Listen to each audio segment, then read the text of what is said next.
ha dicho Pedro, ya empieza.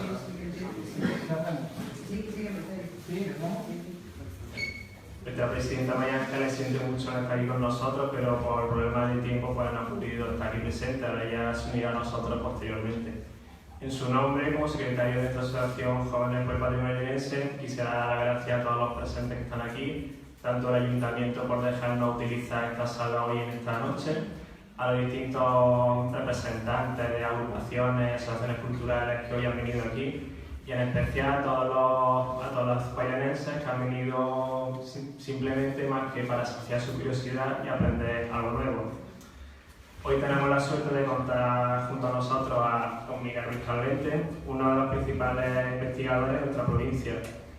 Mayormente nosotros lo conocemos por haber sido uno de los grandes profesores que nos ha dado el Instituto María Bellido.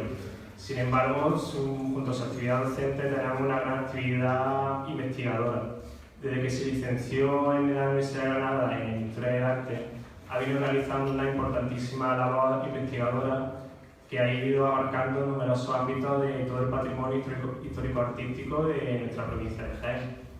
También ha destacado su labor junto con la Universidad de Jaén, en la cual, aparte de haber dado actividades de docencia, también forma parte de su grupo de investigación HUM 563, Arquitecto Andrés de Valdivia, y también junto con sus actividades de colaboración con el Departamento de Historia Medieval de dicha provincia.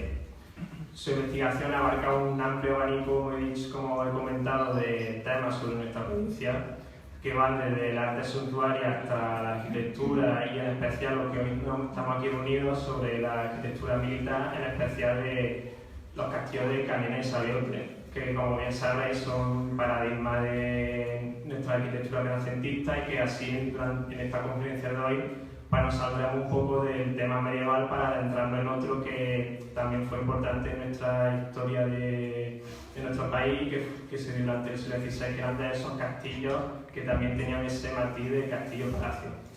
Y más, ya no quiero aburriros más y ya voy a dejar paso a nuestro conferenciante para que nos explique todo lo que nos tenga que decir. Bueno,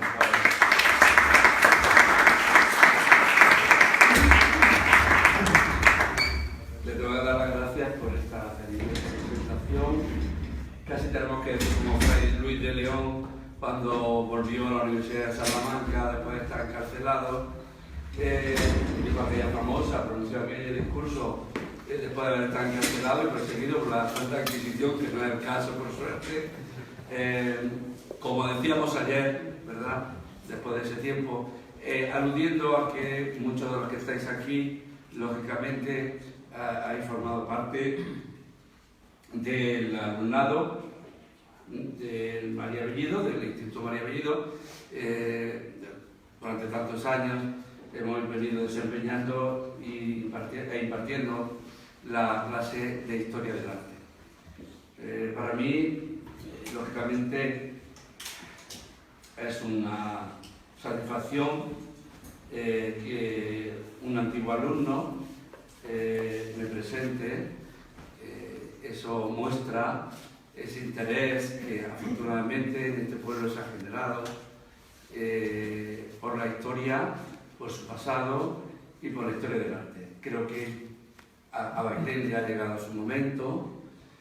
Yo casi me veo reflejado en vosotros cuando en el año 77 fundamos una asociación, primera asociación para la defensa del patrimonio histórico de esta provincia, la primera asociación provincial para la defensa, conservación, difusión y protección del patrimonio histórico de un conjunto pequeño, como es Sabiote. Afortunadamente hoy está tomando unos bríos extraordinarios, ¿no?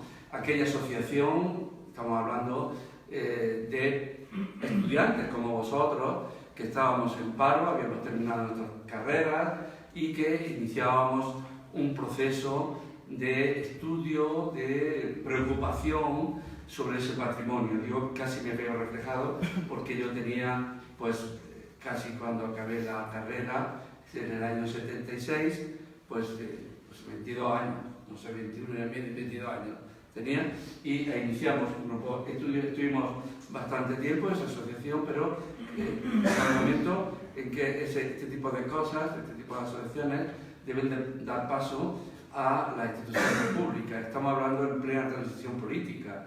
Había muerto Franco en el 75, prácticamente pues, estábamos iniciando todo esto con esa ansia de cultura y de conocimiento que teníamos aquellos estudiantes universitarios que trabajábamos en la carrera. Insisto que era la primera en la provincia. Nunca se ha dicho, tampoco hemos querido difundir estas cosas, simplemente lo hicimos, disfrutamos y desapareció. Mucha gente con nostalgia ha querido y segundas partes nunca fueron buenas. Pero vosotros estáis ahora mismo en un momento maravilloso en el que prueba estas jornadas, estas conferencias en las que en el futuro supongo que seguiréis realizando, investigando vuestro patrimonio. Desgraciadamente Bailén ha perdido muchísimo, ha habido una especulación del suburbano feroz que ha determinado la destrucción de su tejido urbano. Prácticamente hay que ir cogiendo. Esta tarde he pasado por una casa del año 60 que está en la acera derecha del Paseo de la Colmena, interesantísima, otra un poquito más abajo, en ese ensanche que hay. En fin, hay que ir cogiendo un poquito una a una y hacer un catálogo no solamente del interior, sino también del exterior, sino también del interior. Se comete el error del fachadismo, de solamente fachadas, solamente exteriores. No, hay que entrar. El plan general, que está el concejal, ¿verdad? El plan general de relación urbana debe de ampliar no solamente los exteriores, sino los interiores, hacer entornos y, bueno, se ha llegado tarde, indudablemente. Uno cuando ve las fotos de arquitectura vernácula, arquitectura popular de este pueblo, era un pueblo con sus cosas, su magnífica iglesia, sus ermitas, sus cosas, como todos los pueblos. Hoy, por desgracia, pues solamente veremos muchos bloques, muchas alturas indebidas, impropias en las calles donde se levantan, porque son estrechas y según la estrechez de las calles así deben ser las alturas, pero aquí se ha traspasado, en fin, todo este tiempo pasado. Espero que lo poco que queda, y queda algunas cosas bastante importantes, queda una iglesia magnífica, una ermita interesantísima y el tejido urbano. ¿Verdad? Aquí el tejido urbano es muy interesante, el tejido, cómo se va desarrollando, porque afortunadamente no ha habido ampliaciones de calle en el tejido urbano prácticamente, ¿no? En fin, no quiero decir nada más que creo que lo que estáis haciendo es una cosa muy positiva, puede ser un ejemplo y en otras localidades de que efectivamente los vecinos de esas localidades, sus estudiantes, se preocupen no solamente por la cuestión del casco urbano, sino también su historia, su pasado, su documentación, buscando y rastreando archivos.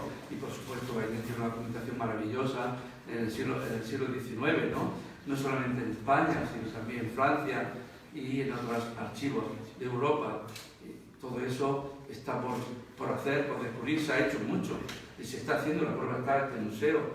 Cuando se inició, en fin, cuando se rescató la portada del antiguo castillo, una pena que en los años 70 sentí no venir a escuchar a Miguel Ángel sobre este tema tan importante. No pude venir por asuntos personales, estrictamente, porque somos amigos y además creo que es un pionero, porque es de los primeros alumnos con Lijarcio, que estaban en el Archivo General de Andalucía, de Alcalá de Henares, ¿no? En fin, que iniciaron todas estas cosas. Por supuesto, compañeros como el profesor Linares, ¿no?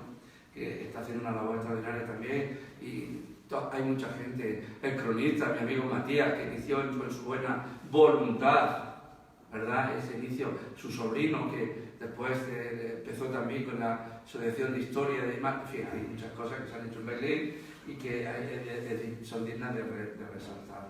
Pero centrándonos en esto, creo que hay un elenco de alumnos ahora que tienen interés y estáis en un buen camino.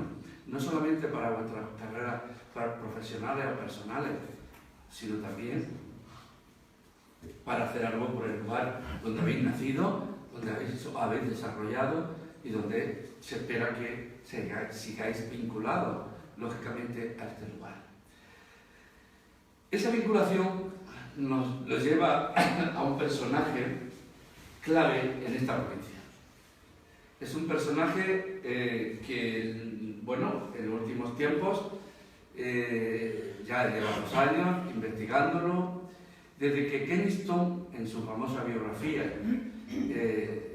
realizó una biografía extraordinaria, un americano que viene a trabajar sobre este personaje, sobre Francisco de los Cobos, que si habían realizado algunas publicaciones parciales, muy pequeñas, no se habíamos dado, Juan Pascual, en su biografía de Núbeda, en fin, por iniciar un poco el tema, y algunos escritores también prestigiosos. Siempre se alude en la biografía de Carlos V, en la biografía de Carlos V o Isabel de Portugal, alude a Cobos, como no, es el personaje clave en la España de la primera mitad del siglo XVI, ¿verdad? Cobos mantuvo esa vinculación con su tierra, así como vosotros y yo mismo mantengo una vinculación con mi tierra. Él también tuvo esa vinculación hasta su muerte, porque vino a morir a su tierra, como normalmente suelen hacer las personas, a la tierra donde debió nacer.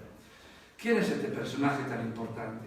Sencillamente y brevemente, porque es extensa un poco la exposición, es un personaje que pertenece a una familia de hidalgos, de Úbeda, que nace a finales del siglo XV, está entre el siglo XV y 1547, en los últimos años de más o menos del siglo no vivió mucho, que tampoco en aquella época, salvo excepciones, se vivían 50, 47, 50, 60, el caso de Miguel Ángel escultor, que si 90 era una cosa excepcional, pero bien, vivió lo suficiente para poder desarrollarse en esa España tan interesante de la primera mitad del siglo XVI. Su carrera política, su carrera más que política burocrática, su carrera como funcionario público, se inicia pues, en su ciudad, después en Granada, está relacionado con los zafras, se enrolla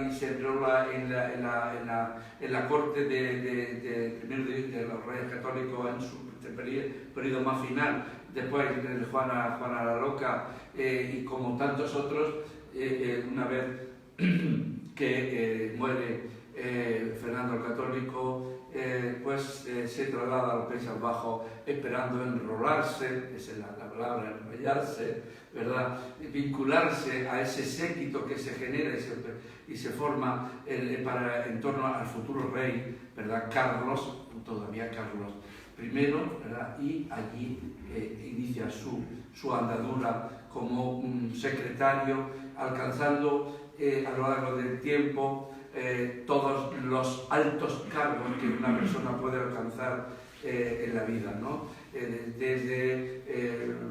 Empezó por secretario privado, casi el valido, que nunca no se le ha reconocido en la historia. Algunos historiadores así lo han considerado, porque el valido como tal figura es una figura del siglo XVII, con los otros menores, pero el gran valido de Carlos V. La diferencia de edad en un jovencísimo Carlos I, después Carlos V, cuando viene ya a España, es muy joven, y entra en una íntima relación casi paterno-filial. Es decir, no solamente es un burócrata excelente, es un extraordinario secretario, desde luego fiel a lo máximo que se puede ser, no como Antonio Pérez, que después traiciona a Felipe II, sino fiel a su rey, ¿verdad? Y le sacó de numerosos aprietos en la Cámara de Castilla, en la Corte de Castilla, siempre el rey Carlos y después emperador en sus grandes empresas europeas, la Universidad Cristiana, por difundir lo que es la Universidad Cristiana y por supuesto la idea del imperio de nuevo, ¿verdad? Siempre se necesitaba mantener, sobre todo por la gran rival. Había dos rivales, una si me acuerdo, tres. Estaba Francia por un lado, estaban después los turcos y estaban también los protestantes. O sea que tuvo Carlos V y necesitaba mucho dinero para ir funcionando en estos tres ambientes y por supuesto la colonización de América y las distintas expediciones fundamentales para mantener la economía de la corte, el oro, la plata procedente. En ello fue especialista el propio Cobos, ¿verdad?, que llegó a ser y controlar y tener el 1% del oro que procedente de América en algunos de los reinatos, ¿verdad? Por tanto, ese 1% le propició tener una riqueza extraordinaria, plata y oro. Pero, aparte de eso, el emperador confiaba en Cobos. Y Cobos es un personaje esencial. Es esencial tanto para el rey emperador como para Isabel, para su bellísima mujer, ¿verdad? En la que confiaba. Cuando llegaba algún asunto al emperador decía, eso tratarlo con Cobos, mirarlo con Cobos, este asunto a ver qué dice Cobos. Y Cobos, que es un funcionario que no ha ido a la universidad, pero que tiene una práctica extraordinaria en la burocracia real e imperial, se va a relacionar con lo más selecto de la sociedad europea del momento. Reyes, príncipes de la Iglesia, papas, nobles, su amigo el duque de Alba, Mondejar, etcétera, etcétera. Lo más granado, lo más importante de la sociedad española tenía relación, tanto mujeres como hombres. Dicho sea de paso, como él es una persona que pertenece a un estamento bajo, hidalgo, sin embargo había alcanzado un estatus extraordinario, pero no era noble de primera fila, no era ni duque, ni marqués, ni conde, ni nada de eso, pero sí, para compensarlo un poco, el emperador le va a dar un título que a partir de ese momento lo utilizará en toda su documentación: Cobos, comendador mayor.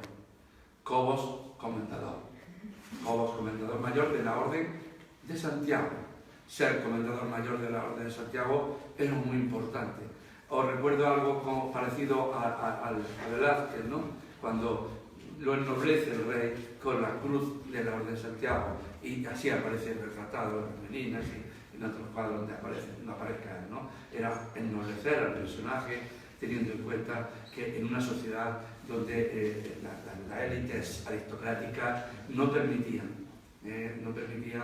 después y así, cuando se venden los títulos por doquier, no permitían la entrada. Sin embargo, Cobos había alcanzado ya unos niveles tan extraordinarios que muchos nobles lo que querían era entrar precisamente en relación con Cobos, ¿verdad? Porque en aquella época y en esta, digamos, la relación para obtener beneficios y privilegios, concesiones, etcétera, antes y ahora poco ha cambiado, ¿verdad?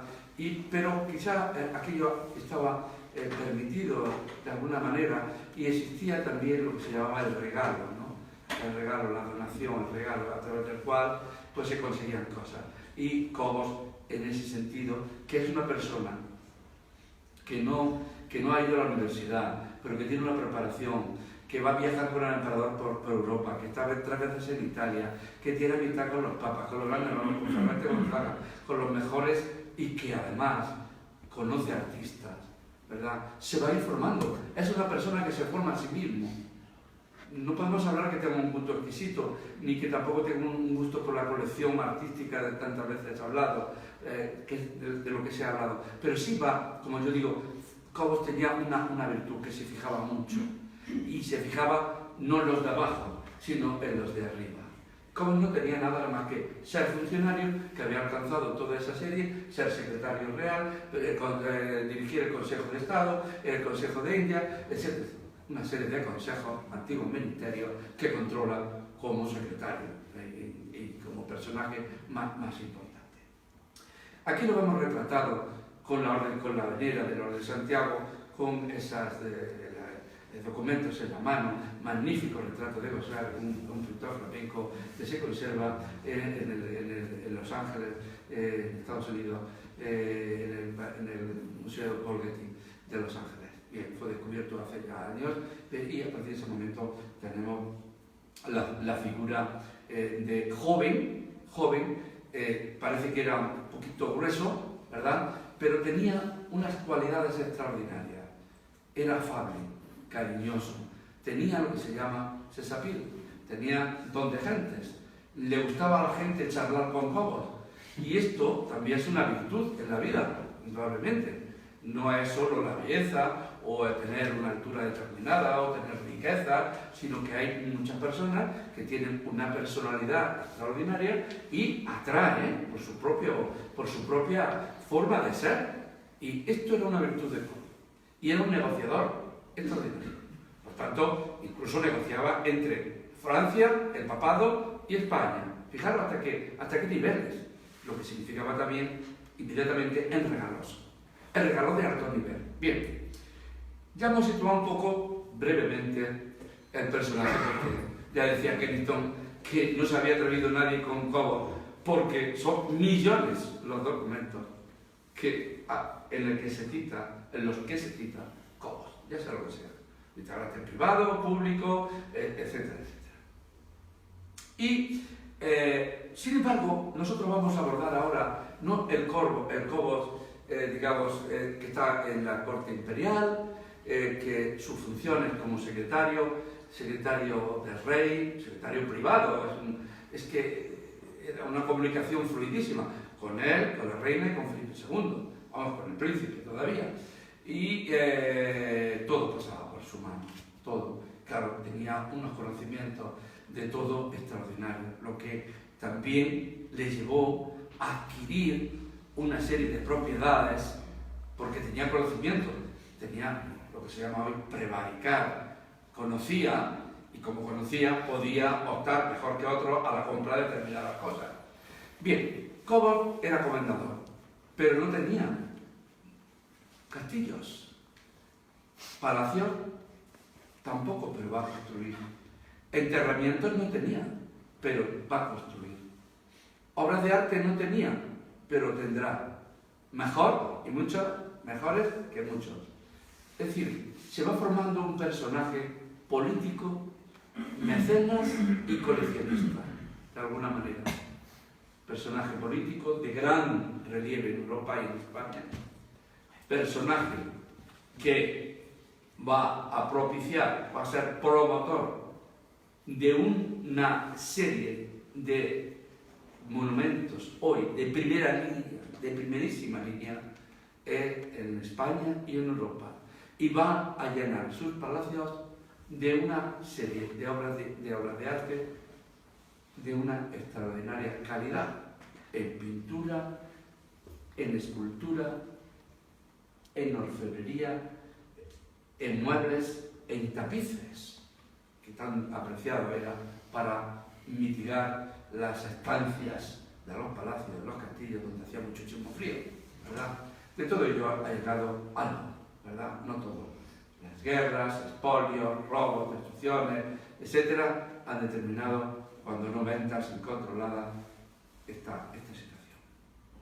Aquí tenemos a Cobos en un cuadro ticianesco que se conserva en la Casa de Pilatos de Sevilla y que había, ahí lo tienen ustedes con la Cruz de Santiago, tal y como aparece también Velázquez, ¿verdad? Y que había en El Salvador y hoy se conserva. Bien, iniciamos pues nada, sencillamente Cobos quiere que, como tiene mucho dinero, tiene mucho capital, tiene mucho la entrada de lo que viene de América, más todas las concesiones, regalos que le hace el emperador y la reina, etcétera, pues lógicamente debe casarse con una persona que tenga un rango nobiliario, aunque económico. Había nobles que tenían muchos rangos, es decir, tenían títulos importantes, Pimenteles, por ejemplo, Castrogerí, etcétera, pero no tenían mucho dinero. Era una manera de entrar en relación con el gran secretario del emperador y lógicamente aquello pues se vio bien con una noble doña María de Mendoza de Valladolid, con una diferencia de edad bastante apreciable. Cuando se casó con ella, Cobos ya era un hombre maduro y la mujer tenía 14 años. Lo que supuso que ella le sobreviviera hasta 1580 y tantos, él murió en 1547. Su mujer debió de estar muy enamorada de él, porque Cobos también tenía una virtud, era muy mujeriego. Es curioso que Felipe II le dice a Carlos V, dice: a Cobos tengo por fiel, es el que menos roba, de todo es el mejor de todo, el que menos roba es Cobos. Pero es que últimamente estamos despiertados porque anda muy mujeriego por aquí y por allá, ¿verdad? Claro, el hombre que estaba por aquí y por allá con el emperador, la mujer que estaba en Valladolid, pues lógicamente tenía en Italia, por donde iba, era muy mujeriego, eso hay que decirlo, pero bueno, estaba dentro de la normalidad en aquella época y en esta. Tampoco tenemos que no estar tan lejos, ¿verdad? Bien, esta es la casa donde nació, el palacio donde nació Felipe II, que está precisamente enfrente, y es de la familia de María de Mendoza, en este precioso balcón de esquina de los Pimentel. Aquí nació, y aquí también estuvo María de Mendoza.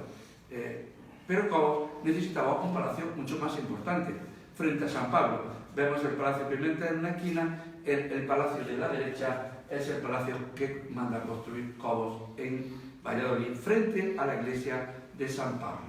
Estamos en uno de los espacios más importantes de Valladolid. ¿Con quién cuenta Cobos para sus programas edilicio, para sus programas constructivos? Con lo mejor.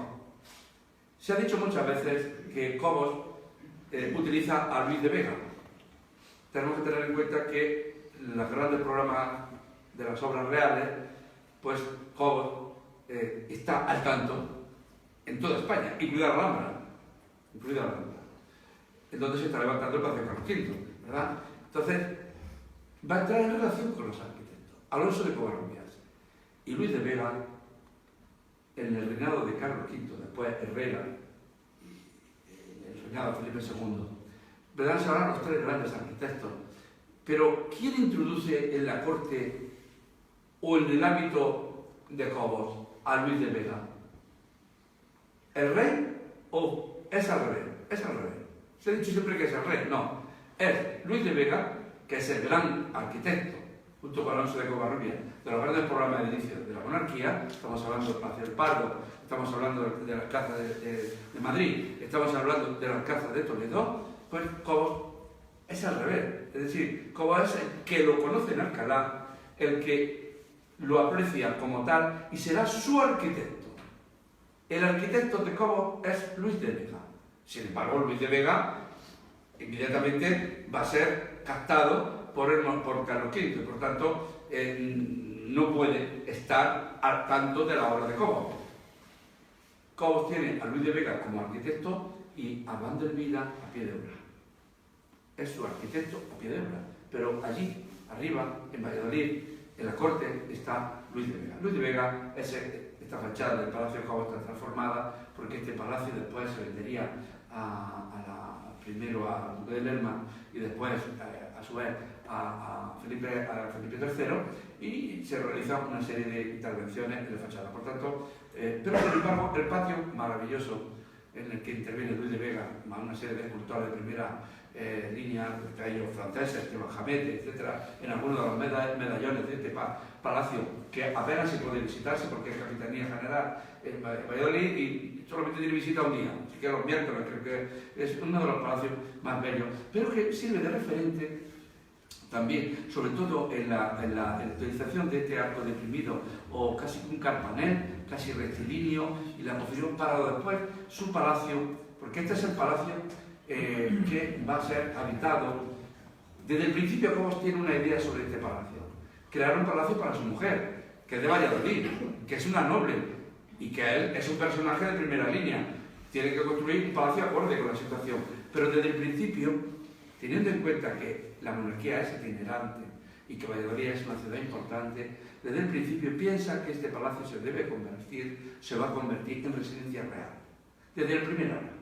Es decir, aquí estará Isabel de Portugal, estará Carlos V, estará Felipe II, aquí nacerán infantes, aquí se convertirá, el Palacio de Cobos se convertirá en palacio, aunque era propiedad de Cobos. De hecho, era el palacio real de la monarquía cuando la monarquía iba a Valladolid. Otra imagen, bellísima de este patio. Este patio debía de tener esta fachada. Esta es una fachada de un palacio de los marqueses de Alcañices en Toro. Ahora que está la edad del hombre de Toro, si vais por allí lo podéis ver. Se trata de un magnífico palacio, enorme, y el Palacio de Cobos debe tener este tipo de fachadas.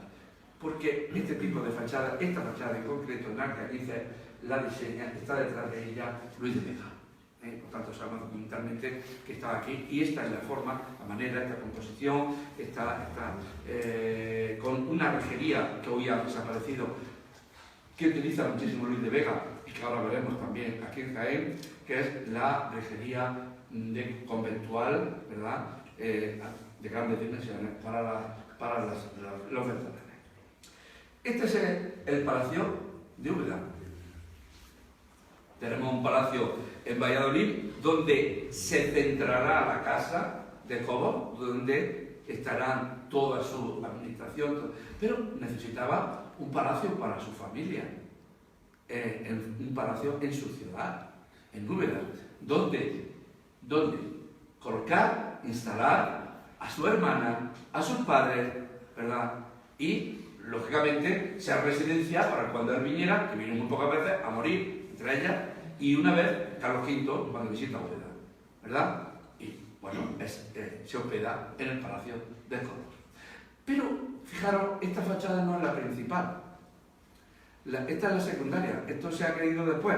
La principal se orientaba a la iglesia de Santo Tomás, hoy una ruina apenas perceptible en Úbeda, pendiente de recuperación. Precisamente esta mañana, hablando con el arqueólogo Rafael Iscano, ¿verdad? Amigo personal, hablando de la portada que ha aparecido en Úbeda y que todos deben de conocer, de la Precha, una portada renacentista del Hospital del Santísimo Sacramento, en el que hay datos de la intervención de Valdelvira en 1552, pues hablábamos de eso, de recuperar Santo Tomás. En Santo Tomás es la iglesia, la colación de sus padres, donde construye una primera capilla, enterramiento para sus padres y para él mismo.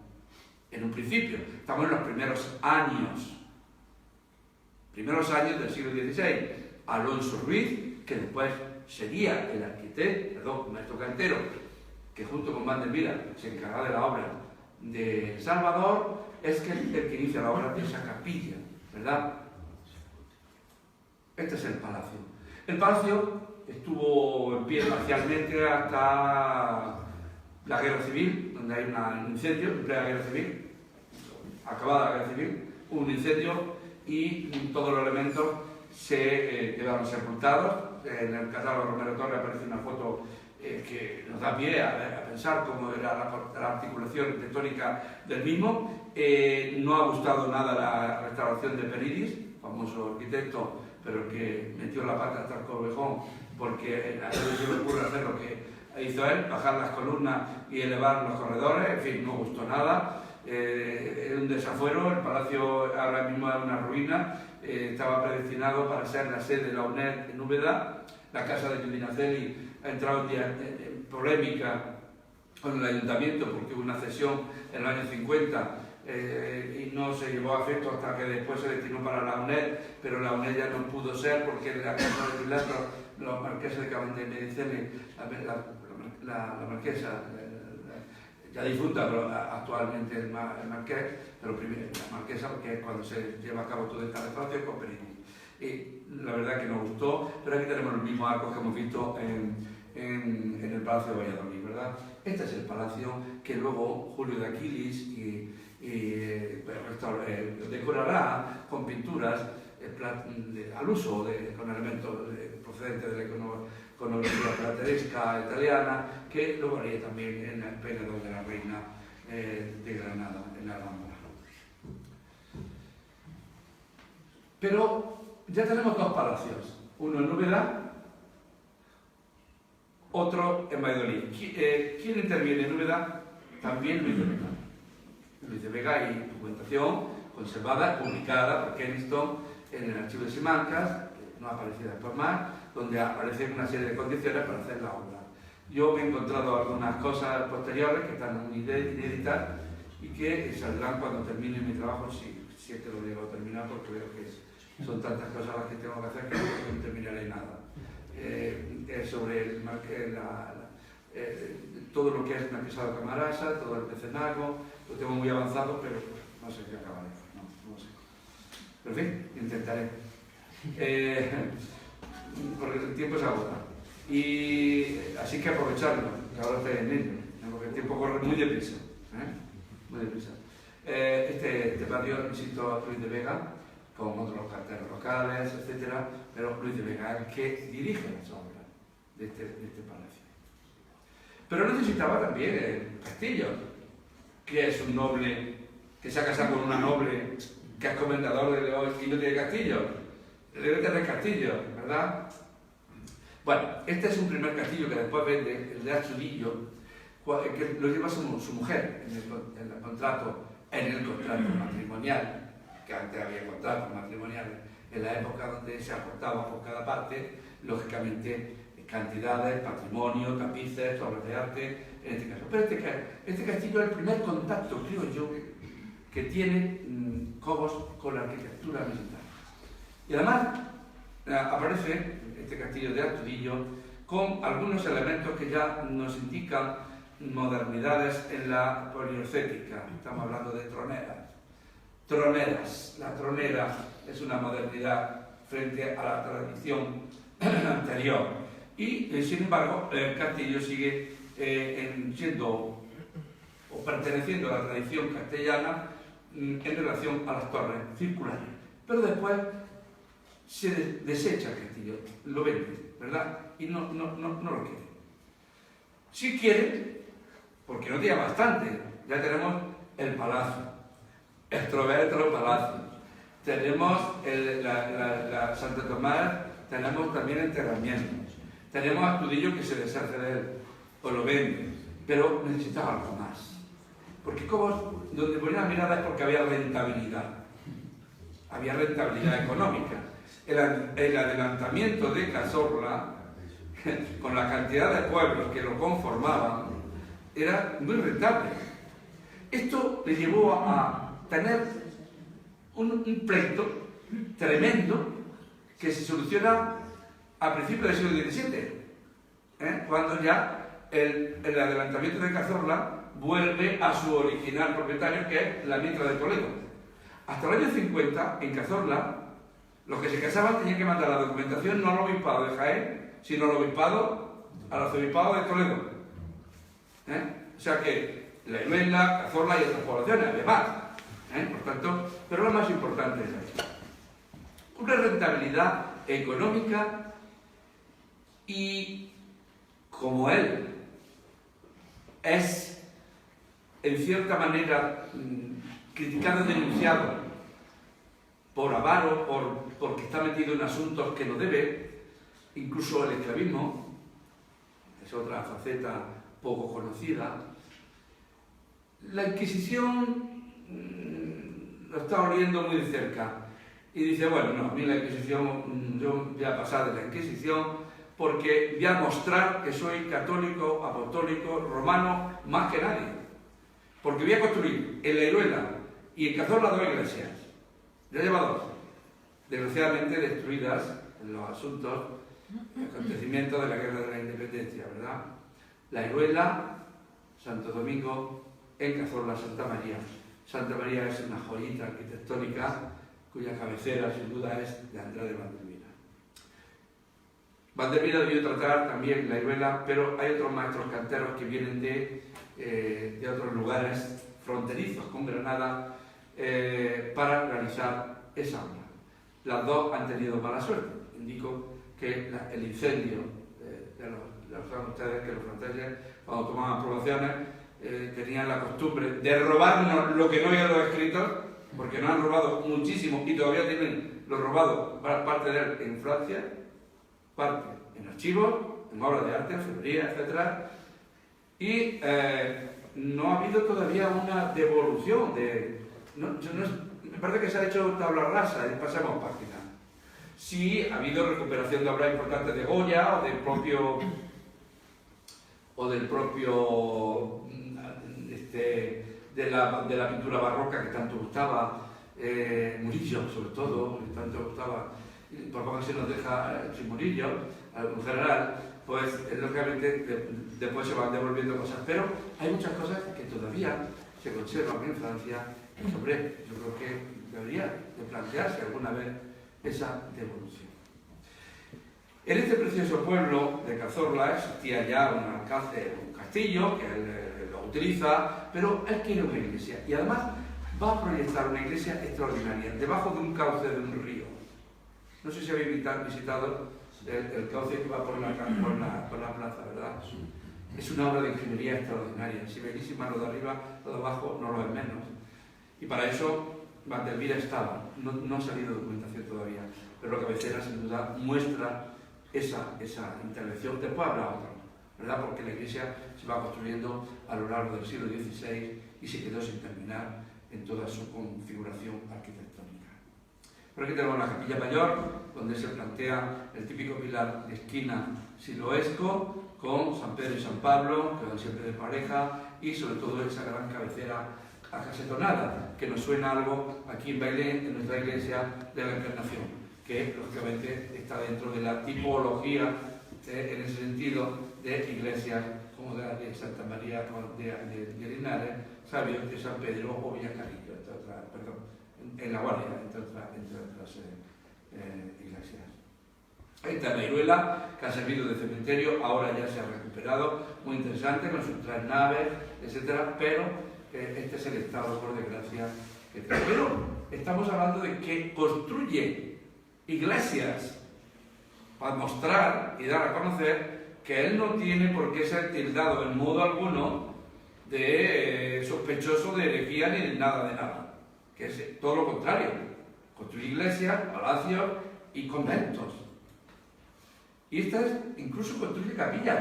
Esta es, supuestamente, yo creo que no, pero vamos a dejarlo para que se verifique un poco más la cuestión. Esta es la supuesta capilla de Cobos en Santo Tomás. Yo creo que no. La excavación de Santo Tomás demostrará que no lo es. Y el gran Vanderbilt. Vanderbilt es un personaje clave para nuestra provincia.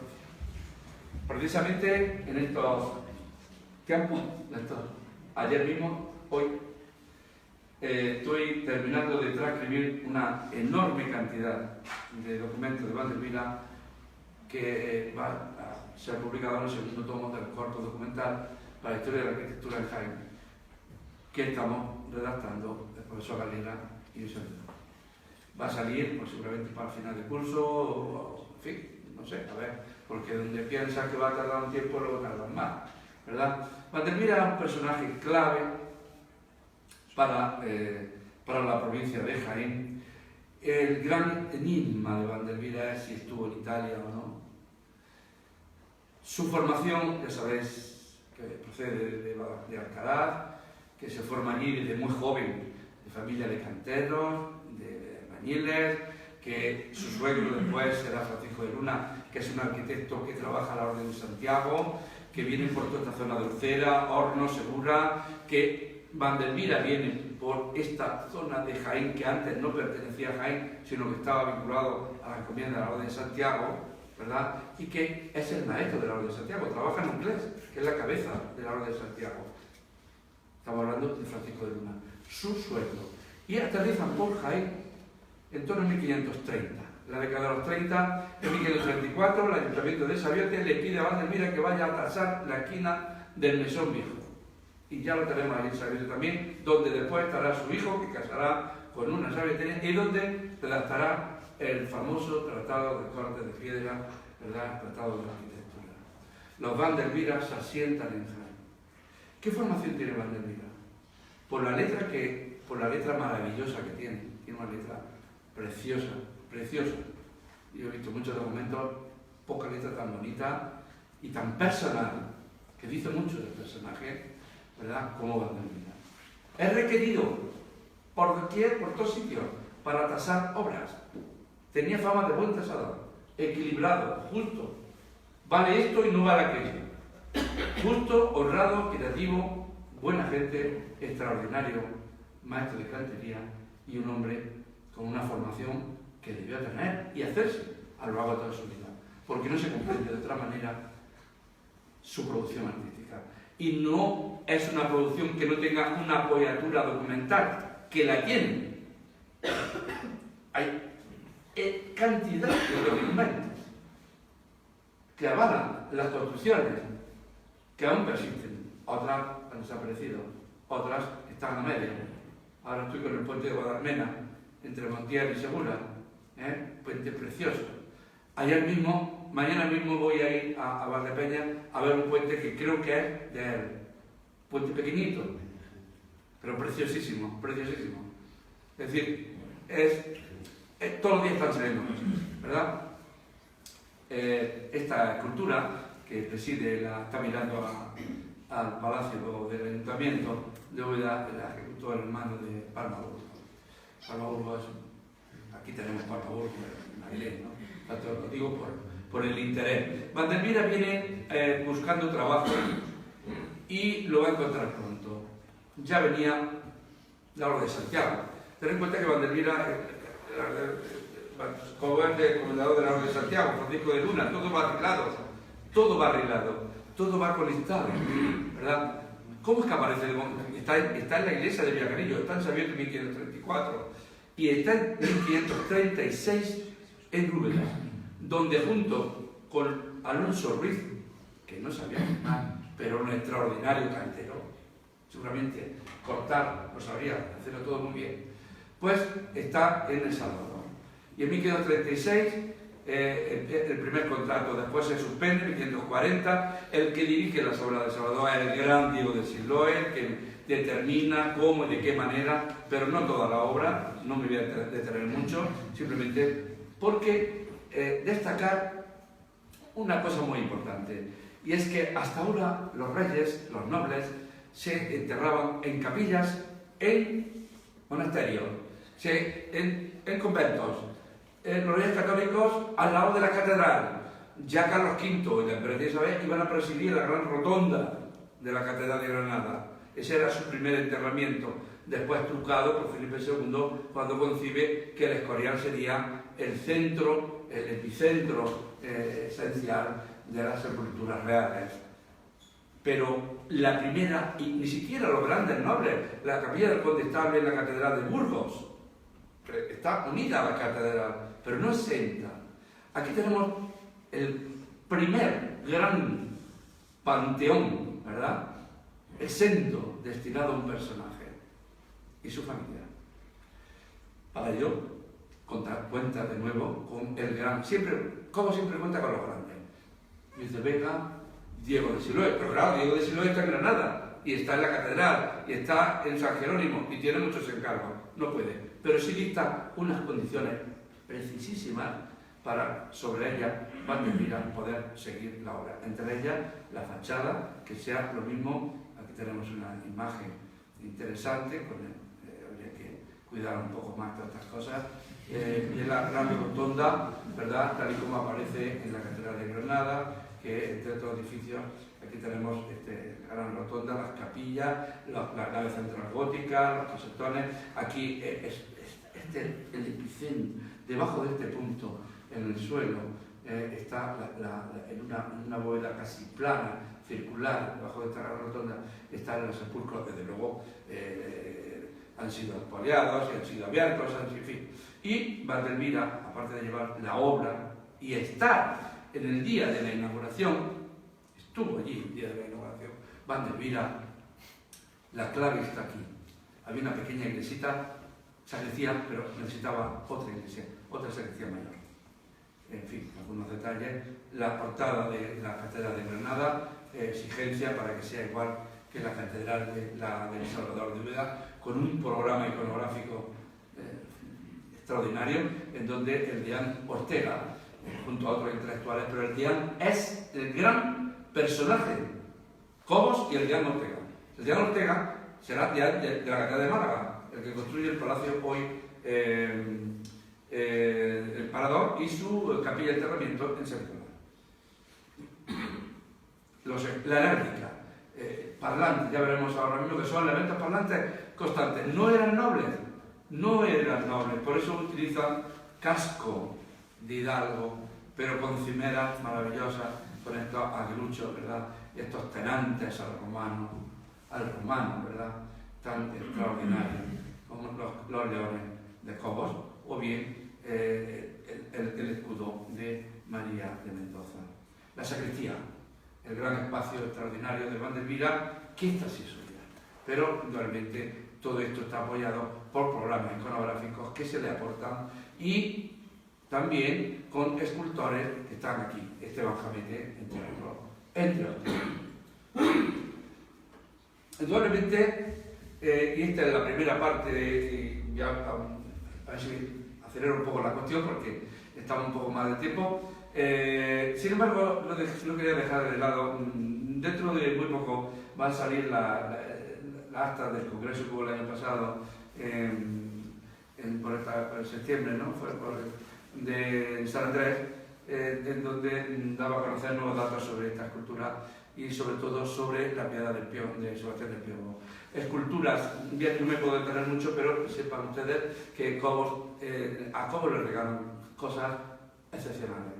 Entre otras cosas, la única escultura de Miguel Ángel en España, pero que no estaba destinada para el Salvador de Úbeda, sino para la capilla del castillo de Sabiente.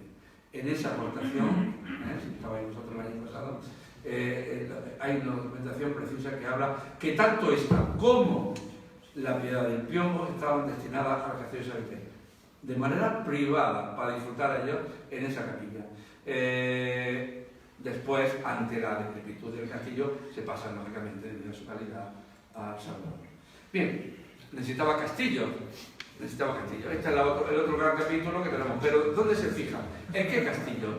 Tenemos Arnillo, pero él ha visitado muchos castillos por toda Castilla, pero ha visitado muchos castillos por Castilla, seguro, en sus viajes, y conoce arquitectos, y también está en relación con los arquitectos reales, Benedetto de Ravenna, entre otros muchos, con generales, con todo tipo de ingenieros militares. Cobos en sus viajes tuvo contacto con la arquitectura militar, sin duda alguna. Trajo planos, trajo trazas italianas para sus proyectos. Uno lo puede aplicar de una manera, otro de otra. Indudablemente, un referente, esto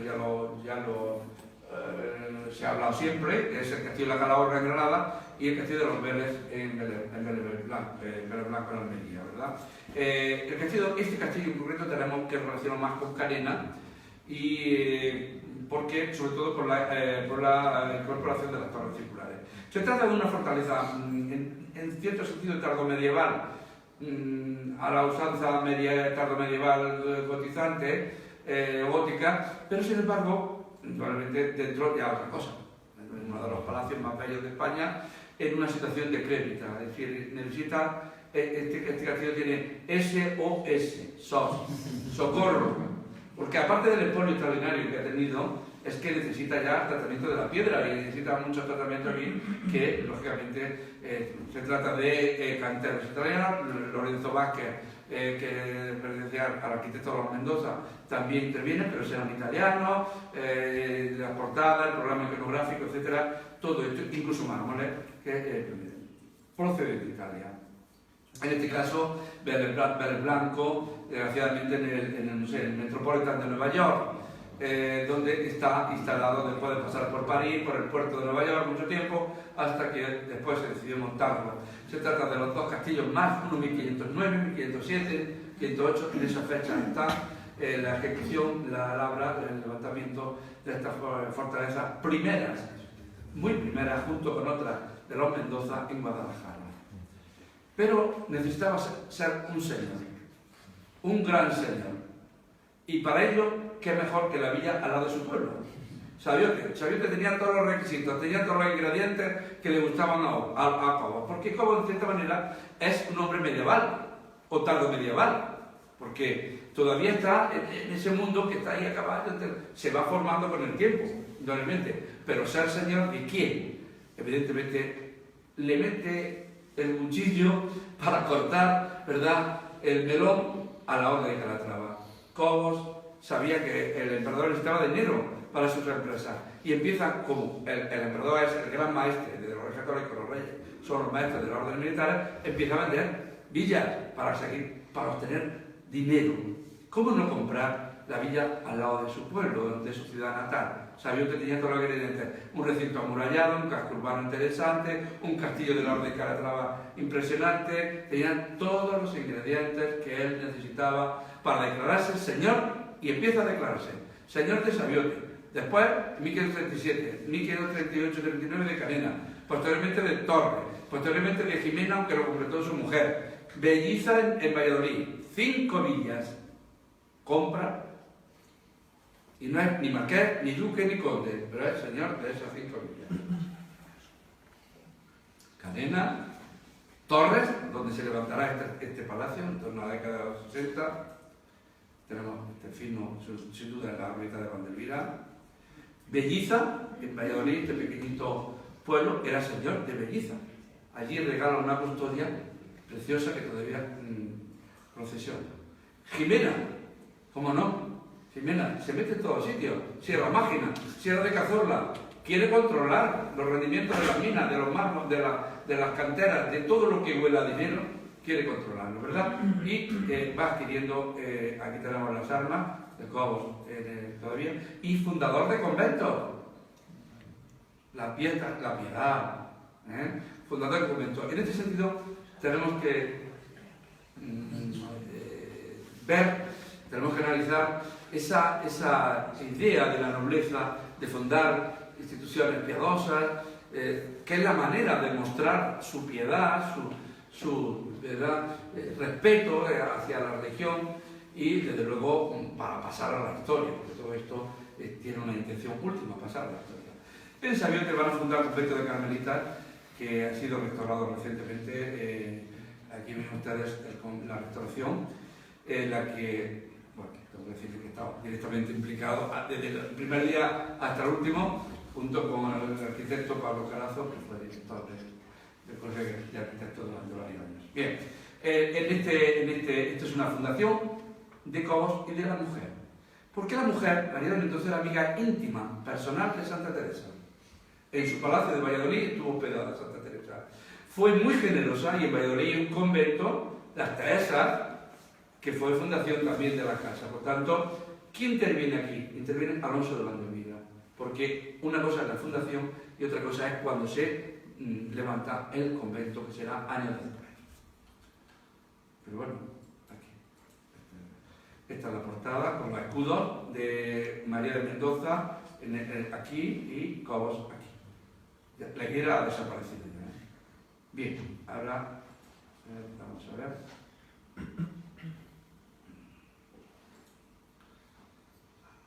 Muy rápidamente. Bueno, y aquí tenemos ya centrándonos en los dos castillos que van a pasar por ser uno de los, junto con los de Calahorra y Vélez, los 4 grandes castillos, palacios de Andalucía, uno de los castillos más importantes de España. El castillo de Sabiote es un castillo muy importante por muchos motivos. Primero, porque es un castillo de la Orden de Calatrava, que está dominando un amplísimo territorio. Todo esto que ven ustedes por aquí, parte de esto también. Aquí, en esta zona central, estaba la Torre del Homenaje. Era un castillo que se restaura en 1530 y tantos. Qué curioso que recién restaurado por la monarquía, en torno a 1533, 36, 35, 36, lo compra él, recién restaurado. Es decir, tenía conocimiento clarísimo de esa restauración. Para llevar a cabo su programa arquitectónico en este castillo, cabeza de su señorío, demuele completamente la Torre del Homenaje. Esto ha salido después de la investigación arqueológica que se han realizado en el equipo de la universidad con Vicente Salvatierra, Juan Carlos Castillo, etcétera, etcétera, que el otro día estuvo aquí. Y salió la base, porque queríamos que aquí era la torre del homenaje. No, aquí es donde está la gran torre del homenaje del castillo medieval Calatravo, ¿verdad?, que es demolido y utilizado como cantera para la construcción de todo lo demás. Lo que ven ustedes en trazo más grueso corresponde a la estructura, digamos, en parte renacentistas, en parte medievales, y luego en el interior todas las dependencias. En torno a un patio central, solamente una cara, porque este es un adarve, solamente tiene tres, la escalera de acceso, un patio pequeño, y la dependencia en torno a ese patio. Aquí tenemos la vista desde la Torre de las Campanas, San Pedro. Se trata de está en torno a 840 metros de altitud, ¿sabes? Por tanto el dominio es total, se ve Sierra Nevada, se ve toda la sierra, se ve todo, desde aquí, ¿verdad? Y, bien, ¿por qué tiene esta forma tan rara este castillo? Y además está en la parte más baja de la población, normalmente está en la parte más alta, puesto que aquí la población se va desarrollando desde la conquista de Fernando III el Santo y va ampliándose y rodeándose de murallas. Por tanto, estaba en el punto donde controlaba mejor el territorio. Cobos, una vez más, utiliza a los arquitectos reales para levantar su castillo. Necesitamos un castillo importante.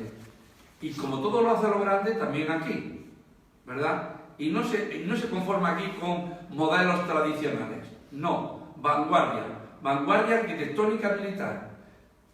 El bastión, la arquitectura bastionada, la arquitectura, digamos, de baluartes, que ya se había experimentado en Italia, en Francia, y que también por los arquitectos e ingenieros militares españoles, pero que indudablemente hay muchos elementos, como toda la decoración, las troneras, etcétera, que nos están hablando de proyectos, de trazas que proceden y se incorporan a este castillo procedentes de Italia.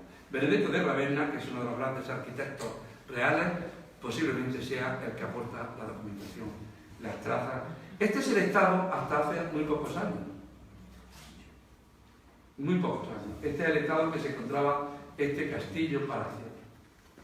Voy a pasar una serie de fotos para que vean ustedes. Aquí tenemos las torres medievales.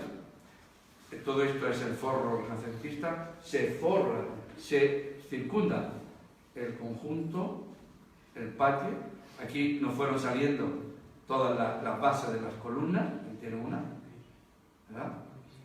Por tanto, la zona de la escalera, otra parte del patio, el zaguán, el frontis, el que preside el gran, bellísimo escudo y un pozo. No, el agua viene desde aquí, hacia aquí. ¿De dónde toma referencia a favor? Indudablemente, insisto, de arquitecturas italianas. El bastión, ¿verdad? El bastión. La arquitectura abaluartada. Aquí tenemos, por algunos ejemplos, la fortaleza de Baccio, la fortaleza de L'Aquila, que está realizada por ingenieros militares españoles. Esto es un castillo maravilloso en Italia, que hay que visitar. Una de las joyas de la corona española, porque esto fue un castillo construido por la corona española. San Leonardo, donde tenemos el bastión, estamos hablando de fechas muy tempranas, primeros años del siglo XVI, cuando se está introduciendo ya el sistema de bastiones. O en Villalpando, donde tenemos ya aquí, concretamente, y muy temprano también, las troneras de buzón. Y Sabiote, obviamente todo este repertorio. Aquí tenemos la gran torre del homenaje, la heráldica constante, está por todos lados, esos elementos parlantes no son nobles, pero desde luego dejan constancia de su hidalguía. Todos son escudos con bellísimos relieves, un casco, cimera y las armas. Incluso esta esquina, que he visto un paralelismo en otra en Gibraltar, nada menos, que son cosas que hay que ir relacionando. Tengo que decirles Estamos pendientes de la universidad, en el departamento de medieval, de sacar a la luz pues todo este castillo, con una extraordinaria publicación después de 30 años de investigación, que no son, parece que son pocos, pero son muchísimos.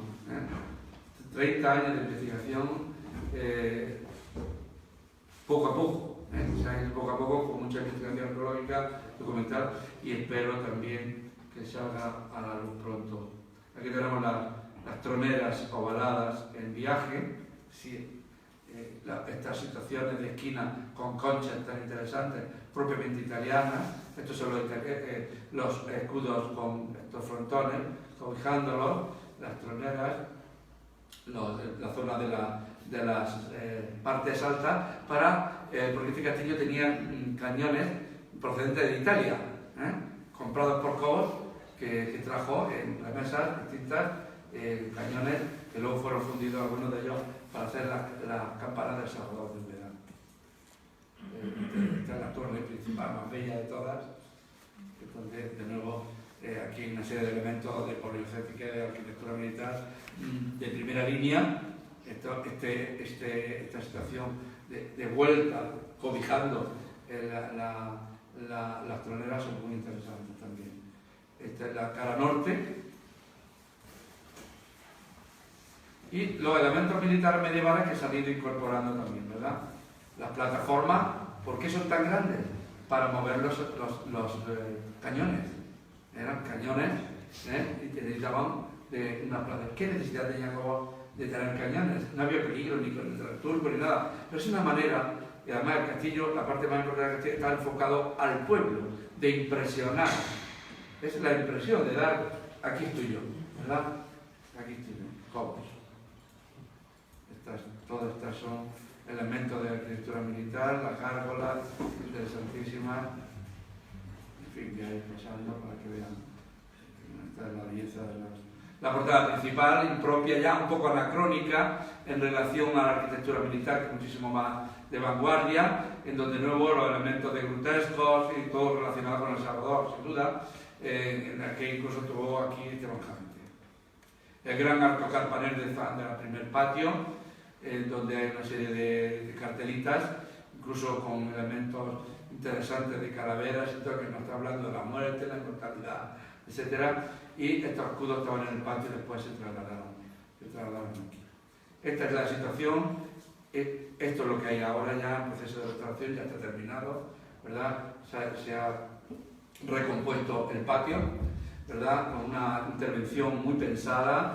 Tenemos un equipo formado de muchos años, hemos hecho muchos trabajos de investigación y este es el resultado, ¿no? Se ha recompuesto todo el patio. Algunos pensaban que tenía que ser el patio también con losas de piedra, ni mucho menos. Los patios propiamente dichos eran con piedra, empedrados simplemente, donde estaban y salieron todas las basas. Aquí está la escalera, ahora veremos la composición de la escalera. Una de las columnas de arranque del patio. El escudo principal, quizás el más bello de todos, está restaurado ya, son fotos sin restaurar. Ahora pueden verlo ya restaurado. Tuvo la restauradora un mes restaurando el escudo, allí, un mes, 30 días. Estuvo ahí y estaba aparte tocado, fíjense ustedes, los cuarteles, Molina, esta es la parte de los cuarteles de María de Mendoza, y estos son Molina y Cobos de Francisco de los Cobos. La escalera se ha podido recomponer porque había indicios clarísimos, algunas piezas originales, después se ha recompuesto la escalera. Las caballerizas, no hay castillo que se aprecie si no tiene caballeriza. La caballeriza es con otros coches ahora mismo. Si no tenemos, es decir, se cuidaban más los caballeros que los soldados, y las caballerizas se han restaurado, las dos grandes. Este es el proceso de restauración. Y aquí tenemos el puzzle del patio. Estaba todo sepultado porque el castillo tuvo un incendio muy importante que casi acaba con él en el siglo XVII, y después hubo una reconstrucción y tal, y bueno, a partir ya de ese momento lo que es el patio, el abandono, porque ya los descendientes de Cobos son los marqueses de Camarasa, son virreyes, son funcionarios de alto nivel. Bueno, los Sabiote o Canena Canena un poquito más porque es un dedito más pequeño y venían más. Pero esto tenía una fábrica muy diversa, tenía fábricas islámicas, medievales, tenía renacentistas del siglo XVII, y en fin, hasta la guerra de la independencia, pues ahí se mantiene, pero en muy mal estado. El puzzle está inventariado todo, cada pieza tiene su numeración, está todo perfecto para hacer anastilosis. Es decir, montar el patio, parte del patio. Tranquilamente, sin prisa, porque esto requiere prisa. En fin, la casamata, que es una excavación también propia de la arquitectura baluartada, y esto es en la zona baja, que se entiende, son las mazmorras, son bodegas del propio castillo. El acceso, fijaros, aquí hay una expresión del corte de la piedra interesantísima para acomodarse en esta bóveda de medio cañón, para girar y entrar en la estancia. ¿Quién dirige todo esto? Andrés de Vandervira, sin duda, es el que está a pie de obra. Luis de Vega es el mentor. Arquitectos militares de Carlos V, Benito de Ravenna, probablemente otros, pero Vandervira está a pie de obra. Vandervira es el arquitecto en Jaén. Aunque, desde su nombre, esto es como se va terminando el castillo ya. En algunas de las salas está el salón principal, que tienen que horadarlo completamente para tener vista, y las rejas son de Luis de Vega, diseñadas por Luis de Vega. Y hay un inquilino muy interesante en este castillo, quizás más bello que todo el castillo completo, que son los Primillas, ¿no? Consigue hacer esta foto milagrosamente. Son una preciosidad de animales, están protegidos y allí están. Los agujeros que tenían se los dejamos. Incluso rescatamos algunos. Uno debió tener un polluelo, un chassé que se metió en el servicio, y allí lo conseguimos rescatar, vinieron de la Diputación y lo rescatamos. Son preciosos. Y luego también había búhos reales. Yo no he visto un animal más bello en mi vida. Es una cosa impresionante. Bien, y ya termino con Canena, me deprisa.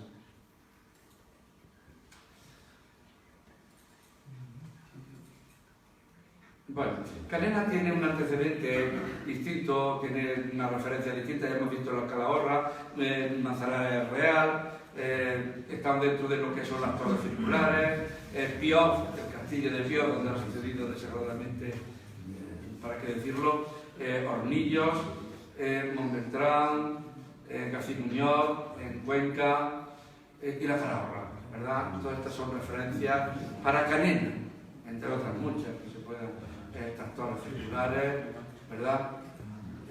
Esta es la entrada a Canena, veis esto a Calahorra, una foto aérea. Fíjense ustedes cómo el Marqués del Cenete se ha aguerrido en ese hermético edificio.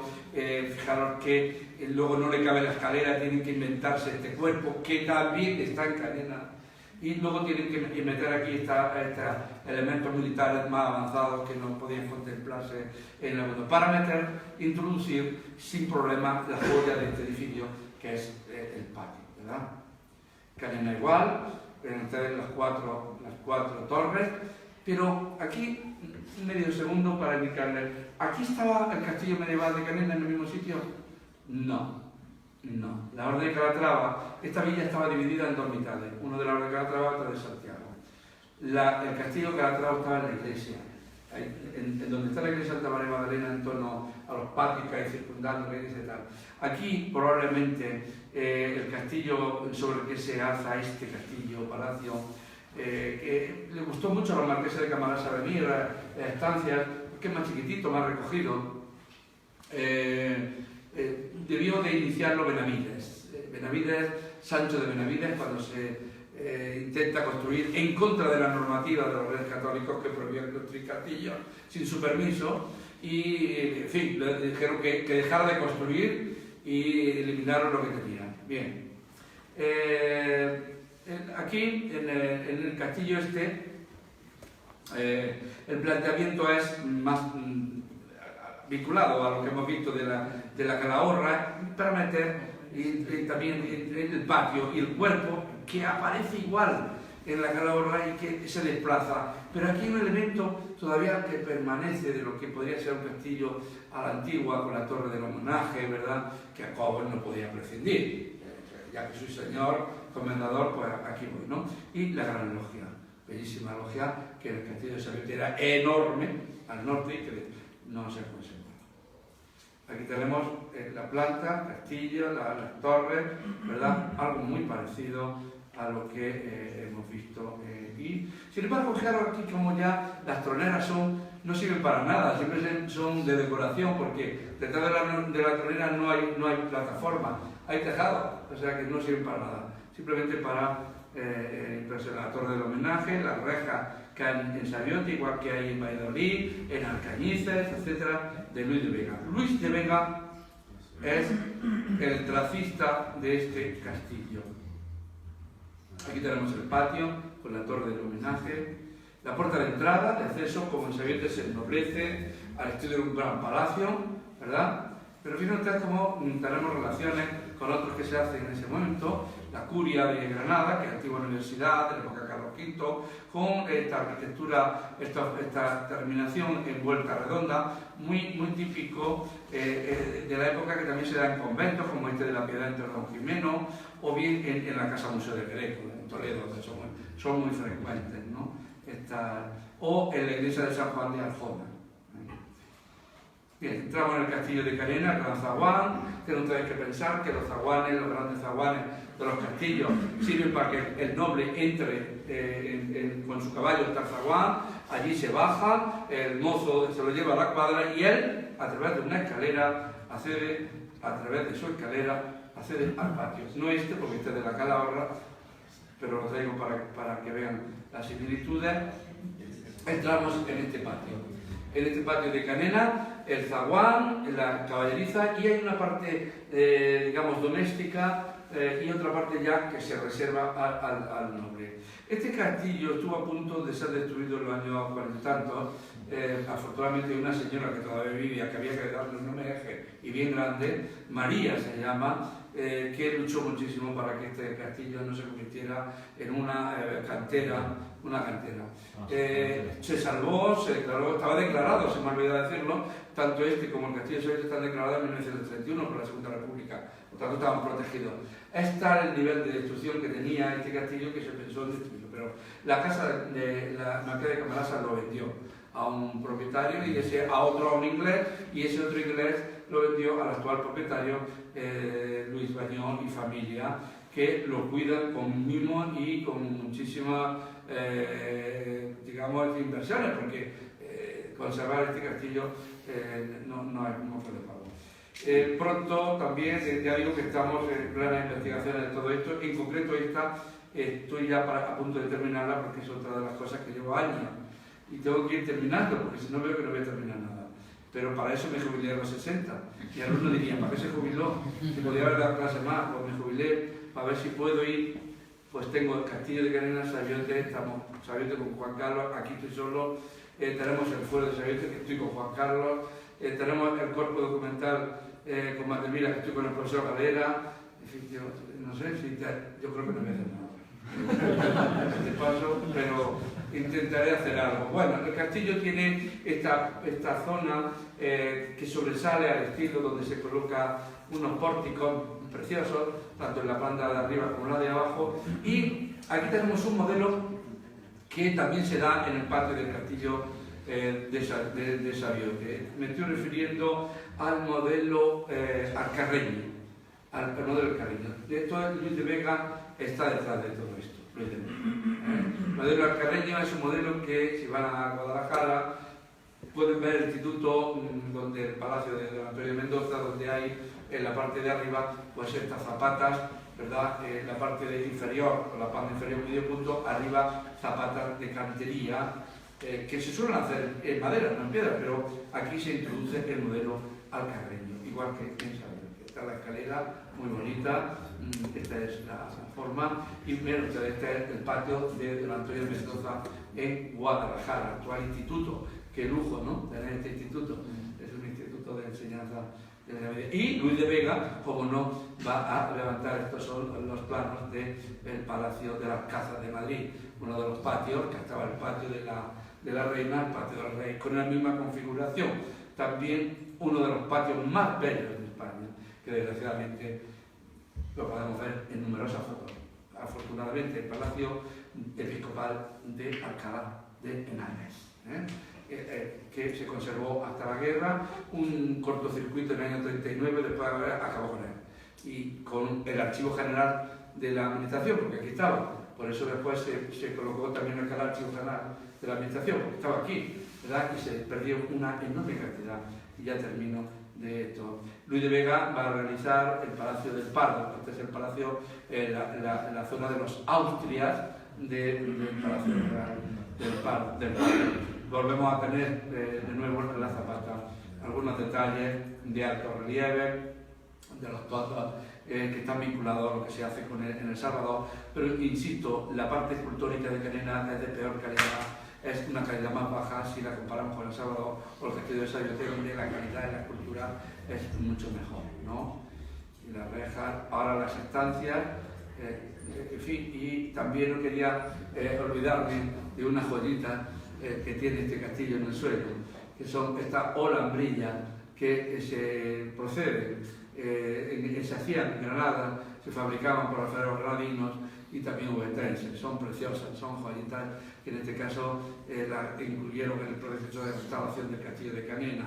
Estamos inventariándolas y de luego son muy preciadas, son muy apreciadas, son de colores, policromadas, las pueden encontrar en los suelos de San Jerónimo de Granada, incluso algunas de ellas con la fecha 1543. Y aquí quería acabar esta larga exposición situando el personaje, situando su mecenazgo. Espero que no haberla aburrido demasiado, para una vez que hablo de algo que me interesa directamente y en el que estoy muy implicado en la investigación, pues creo que me he pasado un poco de tiempo y le pido disculpas. Muchas gracias.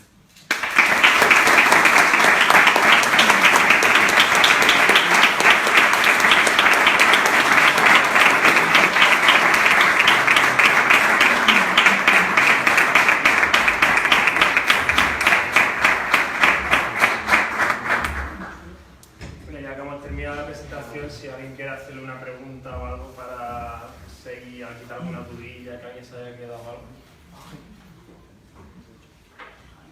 El tema daba mucho, o sea que tenéis más rato para investigar. Así que, bueno, pues nada.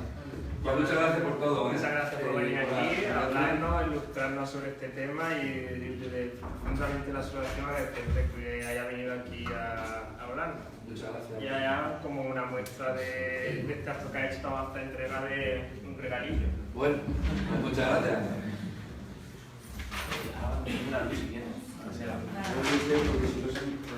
Hombre, vino por lo que me gusta.